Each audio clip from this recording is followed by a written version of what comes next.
All right, class, to complete this assignment, you need to have your chains book out, and it needs to be turned to page 289. You also need to have your study guide out, open up to chapter 44, and you need a pencil. It must be a pencil. If you need to stop the recording for a second to make sure you have all of those things out, please do so, and start the recording again when you're ready. All right, page 289, chapter 44.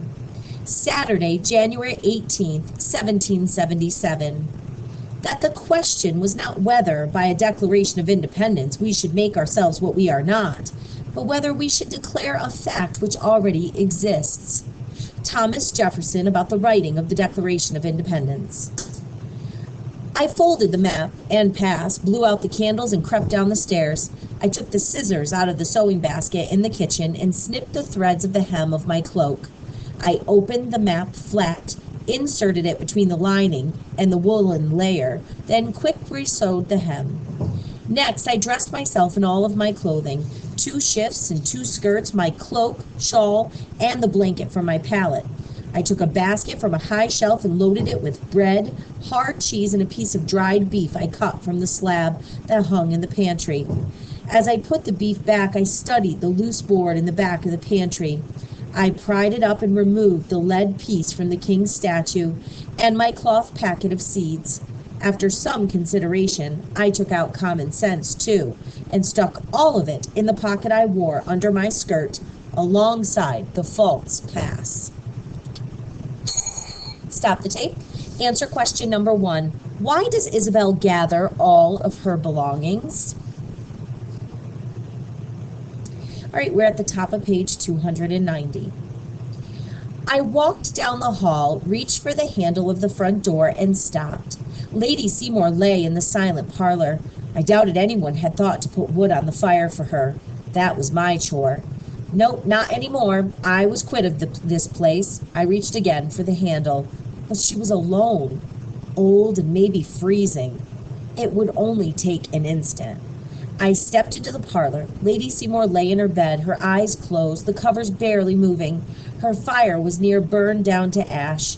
I quick added logs and blew on the coals until small flames jumped up and bit into the wood. She wouldn't die of the cold this night, not on my account. Stop the tape. Answer question number 2.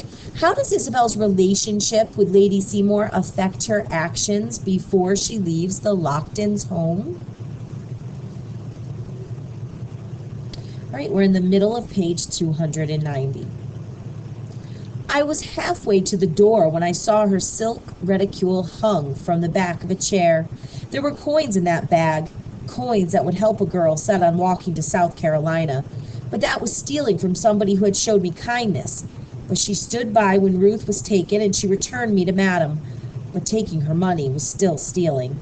'Twas wrong. But I swallowed hard, opened the bag, and removed the coin purse from the bottom. When I hung it back on the chair, Lady Seymour's eyes were open and following me. The question on her face was plain. "I'm sorry," I said. "She's made up her mind to sell me." She nodded once. I built up the fire. "Would you like some water?" She nodded again. I poured a cup of water from the pitcher and held it to her dry lips. She swallowed a little, but the rest spilled down her face. I set down the cup and wiped away the water. "I have to go. Please forgive me." Lady Seymour cut her eyes at her husband's small portrait on the bedside table, then to the coin purse that weighed down my hand. She gave a sharp nod of the head, one side of her mouth turned up in a smile. "I'll put the money back," I said. "Forgive me." She shook her head from side to side. She's shaking her head no, her mouth moving with trapped words. "I can keep it?" Another nod and another pointed stare at her husband. "Because I rescued his picture?" She nodded again, and a tear slipped down her cheek. "Well then, ma'am, I'm happy to take it." As I set the coin purse in my pocket, she opened her mouth, and a small sound escaped. "Did you say something, Lady Seymour?" I leaned in close, though it scared me, for the smell of death hung over that bed like a fog. Her lips moved again, forming her last word to me, a whisper almost too faint to hear. Run. Stop the tape. Answer question number 3. Why is Isabel conflicted about taking Lady Seymour's money? Like, why is she going back and forth thinking whether it's the right thing to do or not? How does Isabel know that it is okay to take the money? Stop the tape. Answer question number 4. What is the last word that Isabel hears Lady Seymour utter? The last thing that Lady Seymour says to Isabel is... All right, we're near the bottom of page 291 where it says, I opened the front door. I opened the front door of the locked-in mansion and looked up the street and down. Not a soul in sight. I picked up the basket, tightened the blanket across my shoulders, and I stepped over the threshold. I closed the door behind me, walked down the front steps, and turned west. My plan was simple and foolhardy. Steal a rowboat, cross the river to Jersey, and walk to Charleston. I was counting on the commotion of the Queen's Ball to distract folks. If I could get to the boat in time, the tide would help pull me away from New York. Stop the tape. Answer question number 5. What do the details of Isabel's escape plan demonstrate about her character? We are at the top of page 292, very first paragraph where it says, at the first corner. At the first corner, my feet stopped. This was where I usually turned north most mornings to head up to the Bridewell. I urged my feet west toward the wharf. They did not listen. My memory called upon the feel of being locked in the stocks, of my face being burnt, of him watching me from across the courtyard, him watching out for me. 'Twas Curzon who made sure I survived. 'Twas he who had been my steadfast friend since the day they brought me here. I couldn't. It would be hard enough to sneak past 2 armies and not get stolen again by someone who would tear up my pass. And I didn't even have a pass for him. How to explain that? No, I couldn't. I looked west toward the river, then north, then west again. No, couldn't. I shouldn't. But I had to. I had a debt to pay. Stop the tape. Answer question number 6. Why does Isabel risk her own escape to go to the prison? Explain your answer. So it says Isabel risks getting caught and goes to the prison to save Curzon. And she does this because she feels she owes him a debt because he saved her life. All right, we are about in the middle of page 292 where it says, good evening, sir. Good evening, sir, I said, holding out my basket to the huge soldier, Fisher, who opened the door to the Bridewell guardhouse. Fisher grunted and yawned. What's your business here? It's going on midnight. I prayed that the Lord and Mama would forgive the river of lies about to flow from my mouth. Colonel Hawkins sent me, sir, to clean the cells, as you suggested. The guard stepped inside and I followed him. He sat heavily in a chair and drank from a mug on the table. Terrible late to be cleaning stalls. The colonel got wind of a prison inspector arriving. Nobody told me, he growled. I swallowed hard. Should I flee and give up on this senseless plot? He spat into the fire. But they don't tell me nothing. What's in the basket? Food to keep me alive for a week, I thought. Help yourself, I said. He pawed through it, took out a soft roll, and stuffed half of it in his mouth. Maybe I should ask the colonel. I thought quick as I could. Yes, of course, he's at the Queen's Ball. Fisher winced. Best not to disturb that. All right. He stood slow and reached for the key ring and a lantern on the wall. But don't be asking me to help. Cleaning the cells ain't my job. I took the key. Yes, sir. Wheelbarrow's in the hall, he said. Once you filled it, roll it back here and I'll let you out so as you can throw the muck and filth to the pit, he yawned. Mind your breathing. I turned. Pardon? Prisoner's been dropping dead like flies. Fever. Stop the tape. Answer question number 7. How does Isabel gain entrance to the prison?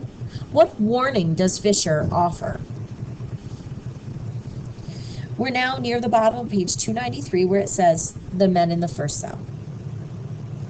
The men in the first cell were mostly sleeping or dying or dead. None of them had the strength to do more than stare at me in the weak lantern light. I gagged and gagged again as I carried out overflowing chamber pots and forced myself to take a blanket from a corpse.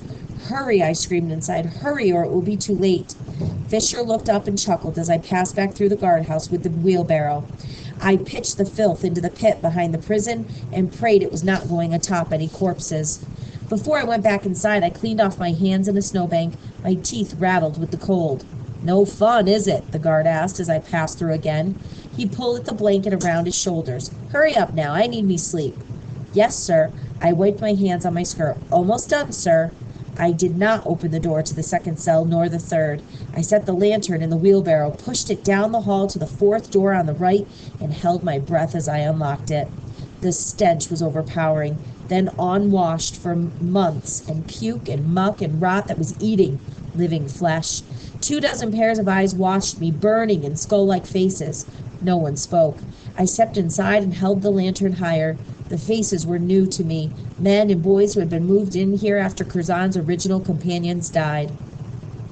"Where's Mr. Dibdin?" I asked in a small voice. "Died this morning," croaked a man. "Everyone's dying." "What about the slave boy?" He pointed to a corner. Curzon lay insensible, his skin burning with fever, his eyes rolled up into his head. I called his name and pitched him, but he did not look my way nor speak a word. "He'll soon be dead. Leave him and run." A weight settled on my shoulder like a cloak of iron. I bent close to his ear. "Shh," I whispered. A blaze of cannon fire sounded from the battery. More royal celebrations. A few men looked to the window. "He's dead." I stood up. "Can someone help me with the body?" Now, she's telling a lie here. He really isn't dead. He's close to dead, but she needs them to believe that she's removing a dead body, not Curzon, who is very much alive, but just very sick. No one moved. "Then I shall do it myself." I grabbed Curzon under his armpits and dragged him across the floor and out the door. It took no effort at all to load him into the wheelbarrow. He weighed hardly more than a large sack of potatoes or a full butter churn. I dashed back into the cell, snatched his hat out of the shaking hands of a man who was putting it on his own head, grabbed the lantern and closed and locked the cell door. I could not ponder the fate of the rest of the men. Some things were not to be borne. Before I pushed him down the hall and into the guardhouse, I covered Curzon with the filthy blanket I'd stolen from the first cell. "You're dead," I hissed to him.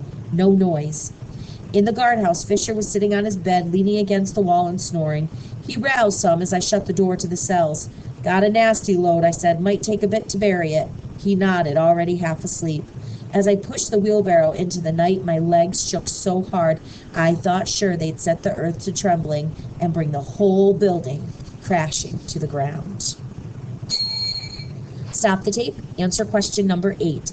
How is Isabel able to get Curzon out of the prison? Okay, we're now on page 296. Chapter 45, Saturday, January 18th to Sunday, January 19th, 1777. Everything that is right or reasonable pleads for separation. The blood of the slain, the weeping voice of nature cries, "'Tis time to part." Thomas Paine, Common Sense. The prison was 10 blocks from the wharf. I covered the first 8 blocks as fast as a girl pushing a near-dead lump of boy could. Then I stopped. A sentry fire was lit at the corner, burning between us and the last 2 blocks to the wharf. 6 British guards stood warming their hands, their muskets leaning against the small pile of firewood. A dog lay at their feet, head resting on its front paws. One of the men stretched his arms over his head and gave a mighty yawn, and his companions laughed at him. The dog lifted his head once and looked in our direction, but a soldier reached down to scratch his ears and he relaxed. If I tried to push the wheelbarrow over the cobblestones, we'd be arrested in an instant. If it were half an hour earlier, we could have tracked backward and gone down another street. But the tide wouldn't wait. I backed up slow as I could, cringing with every creak of the wheels. Once we were well out of sight of the men, I pulled the blanket off Curzon. "Get up," I whispered as I helped him from the barrow. "We need to get past those soldiers. After that, it's only 2 blocks to the river." "Boat?" he asked, leaning against a wall. "Of course. Follow me. Stay close." He took 1 step forward and collapsed against me, the 2 of us crumbling to the ground. "No," I scolded as I stood and pulled him to his feet. "You have to try harder." "Sorry, country," he muttered. He was not strong enough to walk on his own. I was not strong enough to carry him on my back, not after pushing him so far. I pulled his arm across my shoulder and had him lean on me heavily. "Step quiet," I whispered as we drew close to the corner again. 20 paces of open street separated us from the shadows on the other side. One of the soldiers walked to the woodpile, picked up a split log, carried it to the fire, and tossed it onto the flames. For the moment, all the men had their backs to us. "Ready?" I said in Curzon's ear. He nodded. I drew a deep breath and we started to walk, soft as we could. 20 paces stretched 20 miles, every faint crunch of our shoes sounding like gunshot. 5 steps, I counted silently. 6, 7. Curzon had little strength in his legs. He faltered and almost fell again. I wrapped my other arm around him and clutched his shirt. 8, 9, 10. The dog lifted his head. He stared right at me and barked. One of the soldiers, startled, shouted, "Look at that!" and pointed to the sky. The heavens exploded into the red glare of rockets and white fountains of light.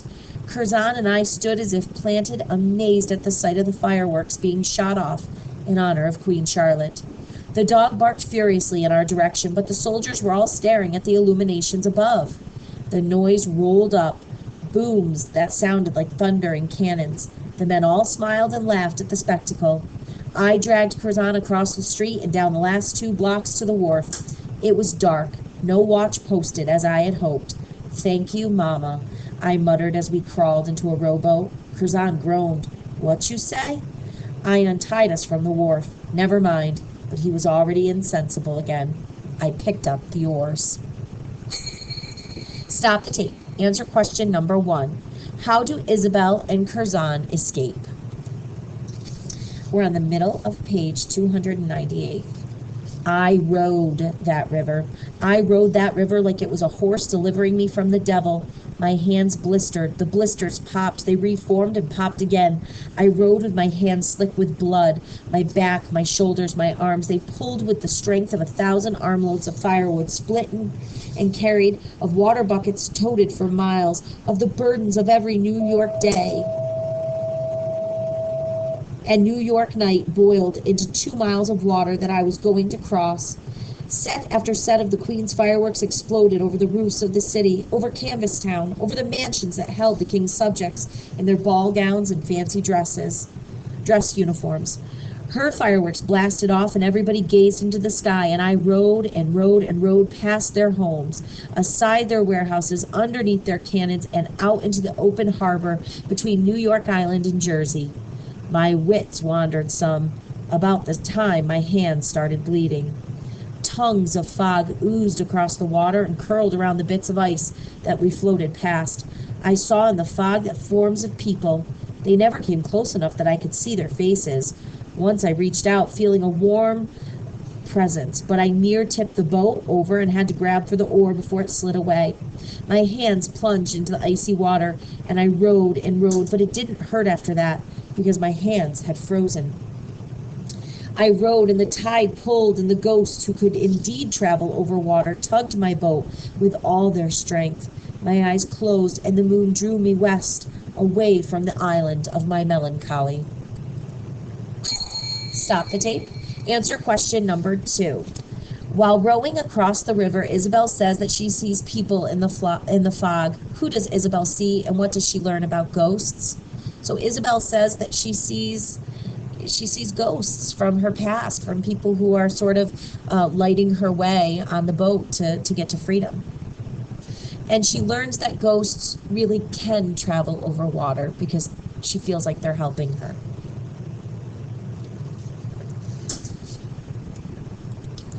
We're in the middle of page 299, sort of towards the bottom where it says, "When my eyes opened." When my eyes opened, I knew I had died and passed into glory. Heaven was crystal lit with white angel fire, colored peach at the edges. Heaven smelled of wood smoke. I blinked. The Bible did not mention that heaven smelled of wood smoke. I blinked again. When I opened my eyes, they watered because of the bright morning light.